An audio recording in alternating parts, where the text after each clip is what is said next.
بسم اللہ الرحمن الرحیم۔ السلام علیکم آل اسٹوڈنٹ 7th کلاس۔ بیٹا آج کا جو ہمارا لیکچر ہے وہ ہے دعا کی اہمیت اور فضیلت۔ بیٹا اس کا آج ہم سب سے پہلے اس کا معنی اور مفہوم پڑھیں گے، پھر اس کی اہمیت کے متعلق ہم آتے ہیں۔ سب سے پہلے ہم نے یہ دیکھنا ہے کہ دعا کا معنی اور مفہوم کیا ہے۔ دعا کا معنی اور مفہوم۔ دعا کے لفظی معنی ہے پکارنا۔ اسلام میں دعا سے مراد اللہ تعالیٰ کو قادر مطلق مانتے ہوئے اس کی بارگاہ میں درخواست پیش کرنا ہے۔ دعا کے لفظی معنی پکارنا ہے۔ اصطلاح سے مراد دعا جو ہے، اسلام میں دعا سے مراد وہ اللہ تعالیٰ کو قادر مطلق ماننا، ایک ماننا، واحد ماننا، یکتا ماننا، ہر چیز پر قادر ماننا۔ وہ کیا ہے؟ اس کی بارگاہ میں درخواست پیش کرنا، التجا پیش کرنا، اپلیکیشن پیش کرنا، التجا پیش کرنا، حاجت پیش کرنا، یہ کیا ہے؟ دعا ہے۔ اللہ تعالیٰ وہ کیا ہے؟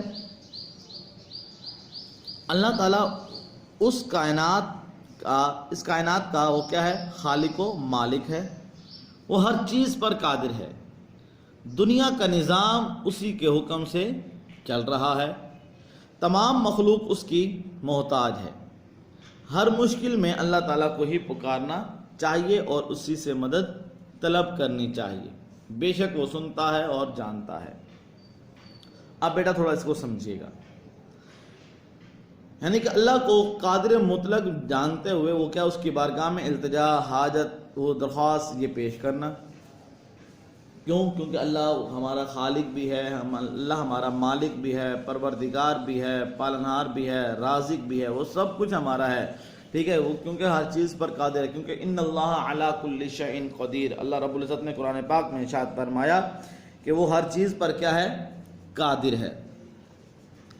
اور پھر اس کے ساتھ جب وہ قادر ہے تو پھر دنیا کا سارا جو نظام ہے نا وہ کیا ہے؟ اسی کے حکم پر چل رہا ہے۔ وہ جو چاہے دن کا ہے تو دن ہو جاتا ہے، رات کا ہے تو رات ہو جائے، دن کو رات میں تبدیل کرنا چاہے یا رات کو دن میں تبدیل کرنا چاہے تو یہ اسی کے حکم سے سب کچھ چل رہا ہے۔ وہ چاہے تو بارش ہو جائے، نہ چاہے تو نہ ہو، دھوپ نکل آئے، سخت گرمی کا موسم ہو جائے یا سرد موسم ہو جائے، یہ کیا سارا اس کے حکم سے چل رہا ہے۔ اور پھر ہمیں کیا کرنا چاہیے؟ ہمیں بھی مشکل گھڑی میں وہ کیا اسی کو یاد کرنا چاہیے، اسی کو یہ پکارنا چاہیے اور اسی سے ہی مدد طلب کرنی چاہیے۔ جس طرح اللہ رب العزت نے قرآن پاک میں ارشاد فرمایا ایاک نعبد و ایاک نستعین۔ ہم جیسے قرآن پاک میں پڑھتے ہیں کہ مولا ہم تیری ہی عبادت کرتے ہیں اور تجھ سے ہی مدد مانگتے ہیں۔ کیوں؟ بے شک وہ سنتا بھی ہے اور جانتا بھی ہے۔ اللہ کا ارشاد ہے وہ کیا؟ وَقَالَ رَبُّكُمُ ادْعُونِي أَسْتَجِبْ لَكُمْ۔ اور تمہارے پروردگار نے ارشاد فرمایا کہ تم مجھ سے دعا کرو، میں تمہاری دعا قبول کروں گا۔ اب بیٹا اس کی ذرا اہمیت ذرا دیکھیے گا۔ یہ تھا اس کا معنی اور مفہوم۔ اب دعا کی اہمیت کیا ہے؟ اب دعا کی اہمیت وہ یہ ہے، اللہ تعالیٰ کی بارگاہ میں دعا مانگنا اعلیٰ درجے کی عبادت، بہت بڑی عبادت ہے۔ نبی اکرم صلی اللہ علیہ وسلم نے اسے عبادت کی روح قرار دیا ہے، یعنی کہ جو ہم عبادت کرتے ہیں نا اس کی روح کیا ہے؟ وہ دعا ہے۔ جب کوئی بندہ انتہائی عاجزی اور انکساری سے اللہ تعالیٰ کی بارگاہ میں اپنی حاجات پیش کرتا ہے، التجائیں، خواہشیں، درخواست پیش کرتا ہے، وہ کیا ہے؟ اور اسی کو حاجت روا اور کارساز سمجھتا ہے تو اللہ تعالیٰ خوش ہوتا ہے۔ جب وہ اپنی حاجتیں، اپنی ساری ضرورتیں جو ہیں وہ اللہ کی بارگاہ میں رکھتا ہے نا، تو کیوں اللہ کو یہ سمجھتا ہے کہ نہیں، میری جو جتنی بھی حاجتیں ہیں وہ اللہ ہی پوری کرنے والا، اللہ ہی پوری کرے گا۔ تو پھر جب وہ یہ سوچ کر اللہ کی بارگاہ میں اپنی حاجت اور ساری جو ہے اپنی حاجتیں ہیں، التجائیں ہیں، امیدیں ہیں، خواہشیں ہیں، وہ اللہ کی بارگاہ میں جب پیش کرتا ہے تو کیا ہوتا ہے؟ اللہ خوش ہو جاتا ہے، کیونکہ اللہ تعالیٰ اپنے بندے سے بے حد پیار کرتا ہے۔ کتنا پیار کرتا ہے؟ اللہ فرماتا ہے کہ انسان اگر تیرے سامنے 70 مائیں بھی بیٹھ جائیں نا وہ تجھ سے پیار کریں، میں ان 70 ماؤں سے بھی بڑھ کر میں اپنے بندے سے پیار کرتا ہوں۔ ٹھیک ہے. پھر وہ اللہ تعالیٰ کا ارشاد ہے، وہ کیا؟ وَإِذَا سَأَلَكَ عِبَادِي أَنِّي فَإِنِّي قَرِيبٌ أُجِيبُ دَعْوَةَ الدَّاعِ إِذَا دَعَانِ. اللہ فرماتا ہے، اور اے پیغمبر جب تم سے میرے بندے میرے بارے میں دریافت کریں تو کہہ دو کیا؟ میں تو تمہارے قریب ہوں. وَإِذَا سَأَلَكَ عِبَادِي أَنِّي فَإِنِّي قَرِيبٌ. اور اے پیغمبر جب میرے بندے میرے بارے میں دریافت کریں فَإِنِّي قَرِيبٌ، تو کہہ دو کہ میں تو تمہارے قریب ہوں، پاس ہوں تمہارے.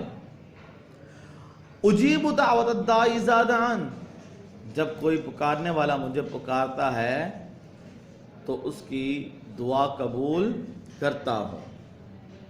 اب اللہ ہمارے کتنے قریب ہے؟ اللہ فرماتا ہے میں جو آپ کی اشارہ ہے نا گردن میں، یہ تو میں اس سے بھی زیادہ قریب ہوں. تو بیٹا اگر ہم اللہ کو پکاریں کہ اللہ ہماری آواز نہیں سنے گا، سنے گا، ضرور سنے گا. تو اس لیے ہمیں چاہیے کہ ہمیں اللہ کی بارگاہ میں دعا کرنی چاہیے. آگے ہے نبی اکرم صلی اللہ علیہ وسلم کی بارگاہ میں ہاتھ پھیلا. نبی اکرم صلی اللہ علیہ وسلم کی اللہ تعالیٰ کی بارگاہ میں وہ کیا ہوتا؟ اکثر ہاتھ پھیلا کر دعا مانگا کرتے تھے. سب سے پہلے اللہ تعالیٰ کی تسبیح بیان کرتے، اس کی حمد و ثنا کرتے، اس کی رحمتوں اور نعمتوں کا شکر بجا لاتے، اور سب سے آخر میں اپنے خواہشات کا اظہار کیا کرتے تھے. صحابہ کرام رضی اللہ تعالیٰ عنہم اور اولیاء اعظام رحمۃ اللہ علیہم کا بھی یہی طریقہ رہا ہے. اب بیٹا ذرا دیکھیے گا حضور کیا کرتے؟ سب سے پہلے اللہ کی بارگاہ میں وہ کیا ہوتا؟ اکثر ہاتھ پھیلا کر وہ دعا مانگتے. تو ہمیں بھی چاہیے ہم حضور کی سنت پر عمل کریں. اور پھر حضور کا طریقہ کیا تھا، صحابہ کا طریقہ کیا تھا، اولیاء اعظام کا طریقہ کیا تھا، ہم اس کو سمجھیں اور پھر ہم بھی ویسے ہی دعا کریں تو اللہ ہماری دعا قبول کر لے گا.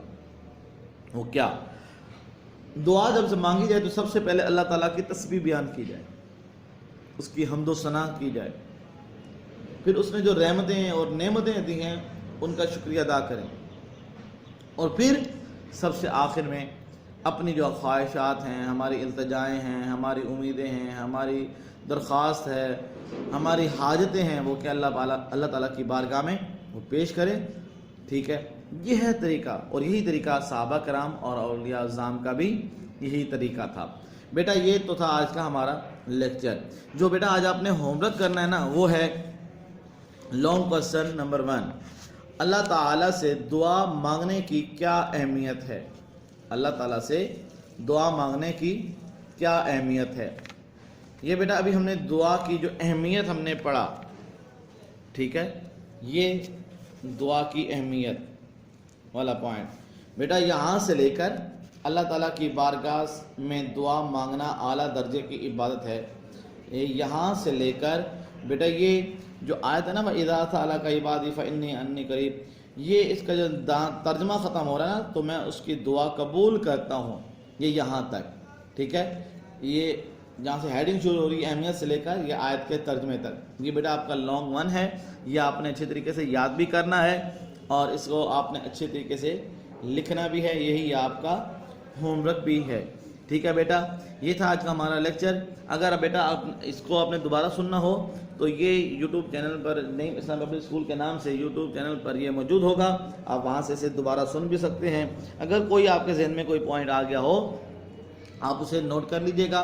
جیسے اسکول اوپن ہو گیا آپ مجھے بتائیے گا، ہم اس پر اور مزید ڈسکس کر کے اس کو اچھی طریقے سے اور سمجھ لیں گے. نیکسٹ لیکچر تک کے لیے آپ سب سے اللہ حافظ. السلام علیکم ورحمۃ اللہ وبرکاتہ.